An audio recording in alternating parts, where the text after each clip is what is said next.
어, 안녕하세요, 여러분. 반갑습니다.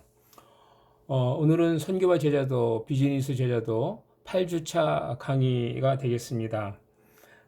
지난주에는 우리가 선교적 제자도에 관련한 기본적인 어떤 그 이해들에 대해서 함께 나누어 봤는데요.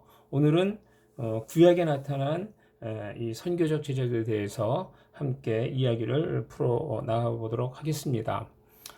다음 주에는 우리가 교실에서 만나 이 대면 수업을 하게 될 텐데요. 백바오 선교사님을 모시고 인텐시브 코스로 수업을 진행하도록 하겠습니다. 다음 주에 여러분 제 얼굴을 뵐 수 있을 것 같아서 참 좋습니다.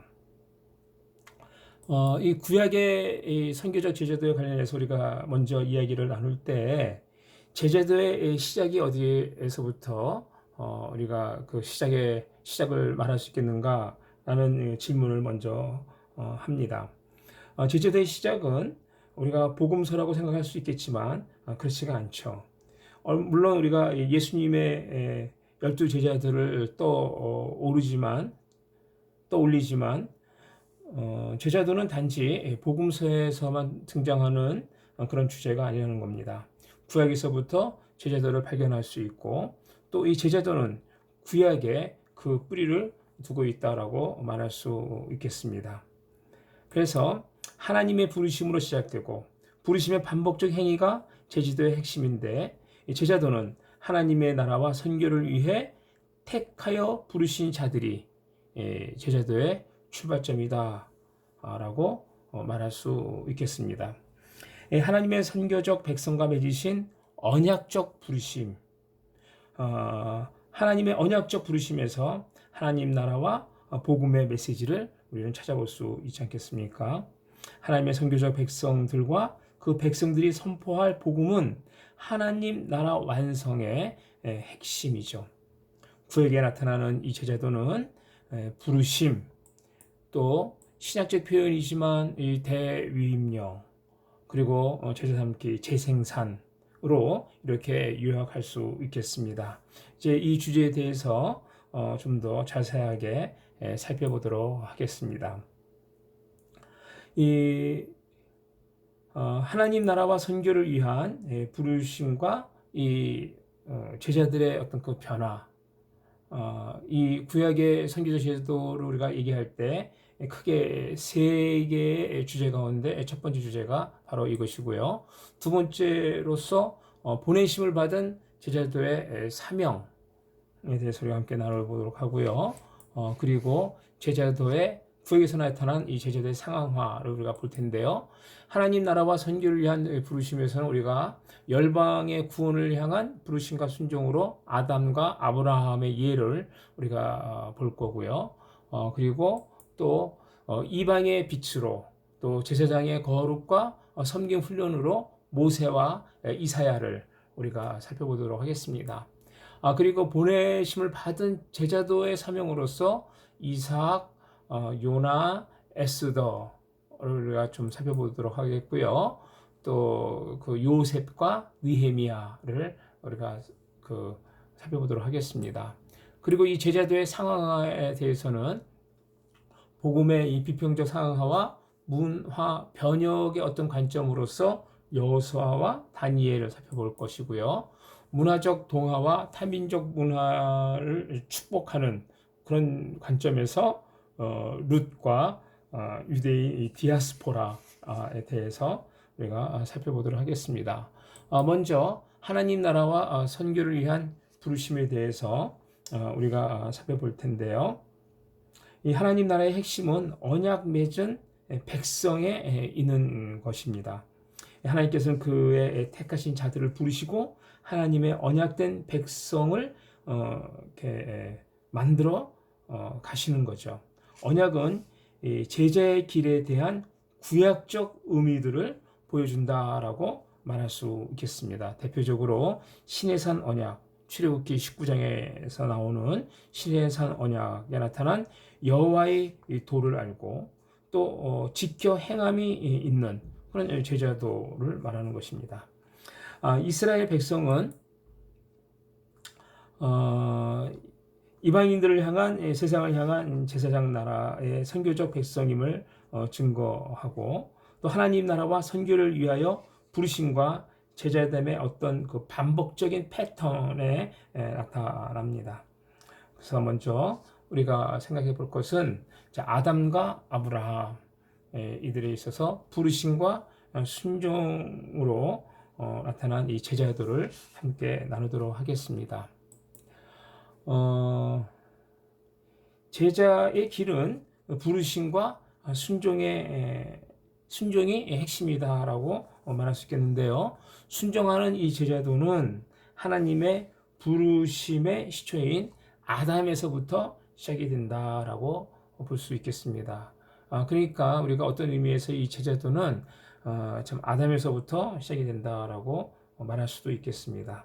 에덴의 동산지로서 아담의 부르심은 제사장적 부르심과 동일한 것이죠.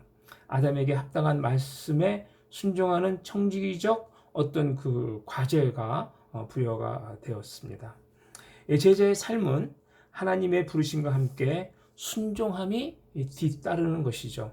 그래서 아담은 온 세상을 다스리고 피조물들과 함께 하나님을 경배하도록 부르심을 받은 청지기였다라고 이렇게 우리가 이해할 수 있겠습니다. 아담에게 주어진 이 문화 명령은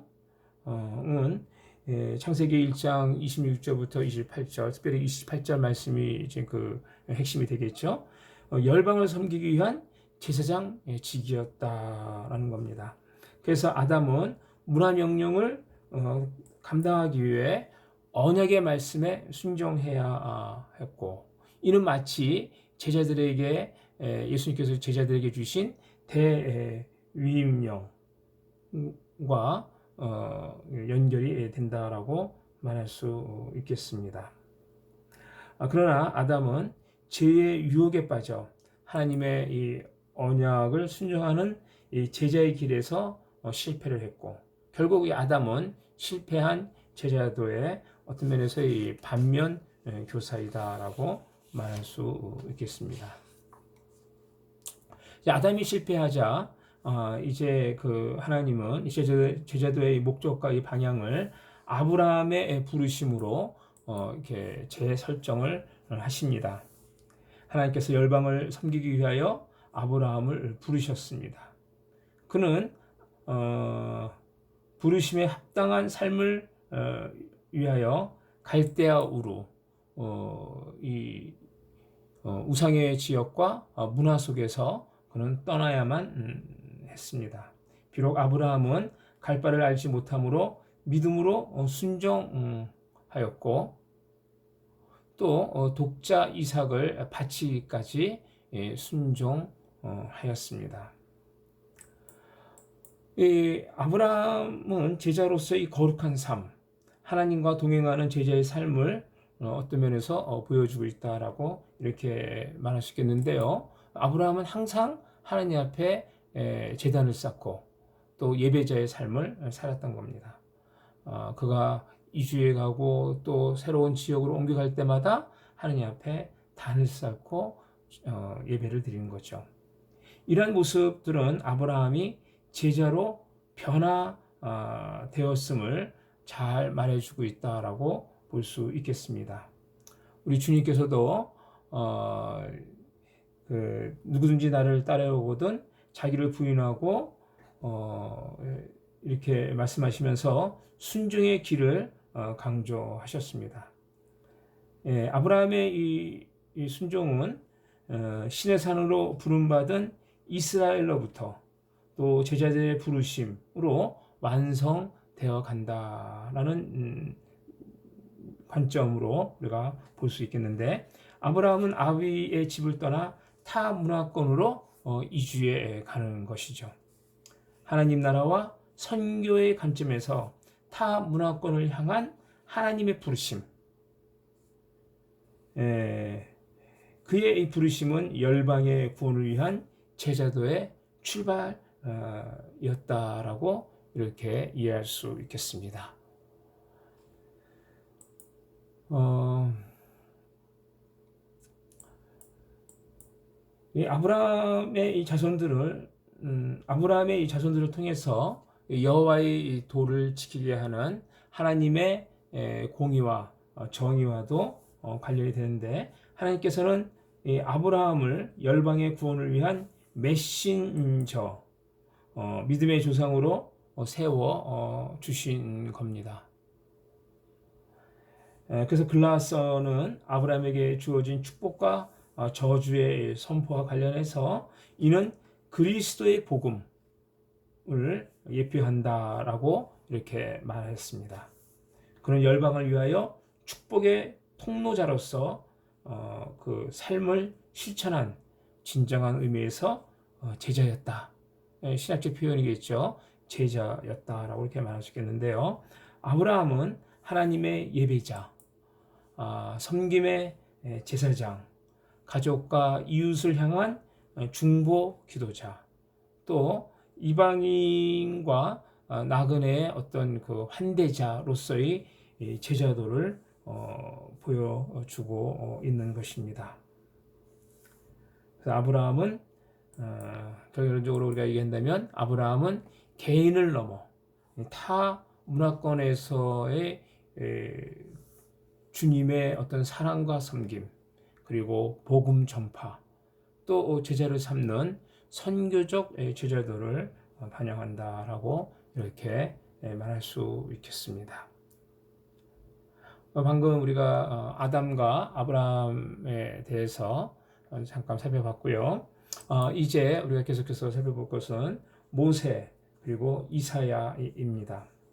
여러분, 이 성숙한 이 제자도는 거룩한 섬김이 있고, 예수님께서 이 제자들의 발을 씻기심은 거룩한 제사장의 섬김과 사랑이다라고 말할 수 있겠습니다. 그래서 이 성숙한 제자도의 특징을 말씀드리겠는데요. 두 가지로, 첫 번째, 모세를 거룩한 제사장으로 부르신 사건과, 두 번째, 하나님께서 이방의 빛으로 부르신 이스라엘에게 종된 신분과 또 섬김을 요구하는 그런 이 성숙한 제자도의 특징으로 이 두 모세와 또 이사야를 우리가 살펴보도록 하겠습니다. 첫 번째, 모세를 거룩한 제사장으로 부르신 이 사건을 볼 텐데요. 모세는 애굽 왕의 아들이지만 모든 영광을 버리고 고난받는 자의 삶을 살았습니다. 그는 광야 40년 세월 동안 이스라엘을 위한 하나님의 목자로 훈련을 받았습니다. 바로왕 앞에서 자신이 하나님을 위하여 고난받음과 가야 할 제사장의 길을 선포하였죠. 그래서 이 모세는 이스라엘과 바로왕 앞에서 하나님의 거룩과 구원을 전파하는 어떤 그 복음의 어떤 메신저였다, 대사였다라고 이렇게 이해할 수 있겠습니다. 바로왕 앞에 선 모세, 더 이상 애굽인이 아닌 하나님 백성이었죠. 이 바로왕 앞에 선 이 모세는 그 자체가 어떤 면에서 신앙 고백과 같은 것이었습니다. 이스라엘의 하나님을 예배하는 제사장 이라는 의미와 같은 거죠. 그래서 유월절을 포함한 10가지 재앙 사건은 애굽을 향한 하나님의 메시지였다는 겁니다. 그래서 이스라엘은 구속적 은혜 후에 세상을 위한 하나님의 거룩한 백성, 또 제사장으로 정체성의 변화가 일어났고, 또한 하나님께서 이스라엘을 시내산에서 훈련의 단계로 이끄셨습니다. 이는 애굽의 종된 옷을 벗고 하나님의 나라와 선교를 위한 제사장의 옷을 입히는 훈련이었다라고 이해할 수 있겠습니다. 모세는 먼저 이스라엘과 70인 장로들에게 율법과 여호와의 도를 전하였던 것입니다. 둘째로 우리가 살펴볼 것은 이사야인데요. 우리가 잘 아는 것처럼 하나님께서 이방의 빛으로 이스라엘을 이렇게 세우시고 부르셨죠. 이 내용을 이사야가 좀 증거하고 있지 않습니까? 그래서 그 이스라엘에게 종된 이 신분, 종으로서의 이 신분과 종으로서의 어떤 섬김을 요구하고 있는 것이다라고 살펴볼 수 있겠습니다. 자, 이제 이사야의 이 메시지의 고난과 종된 삶을 주의 종으로 이사야는 표현하고 있고요. 또한 이방의 빛이란 하나님의 부르심을 받은 거룩한 제사장으로서 우리가 이해를 하고 있죠. 하나님의 백성은 내적 거룩과 외적 거룩한 삶이 요청이 되고, 또 교회는 세상으로부터 거룩한 자로 부름을 받았다는 겁니다. 세상에서 그리스도의 거룩한 신부된 몸을 예표하는 교회는 세상과 구별된 존재이다라고 말할 수 있겠습니다. 하나님의 백성됨은 이방인의 빛된 거룩한 제사장으로 섬기는 삶이다. 또 열방을 위한 이 거룩한 섬김은 제약된 세상과 사람들의 치유와 회복이다라고 말할 수 있겠습니다. 이는 예수님께서 제자들에게 보이신 하나님 나라의 도래와 역동적 복음 사역의 핵심이 되는 것입니다. 나아가서 이 제자된 이 성령의 선교적 공동체가 추구할 제자의 길이었다라는 것입니다. 이는 하나님께서 이사야에게 주신 메시지는 내 백성을 위로하라라는 이 말씀에서 잘 나타나고 있습니다.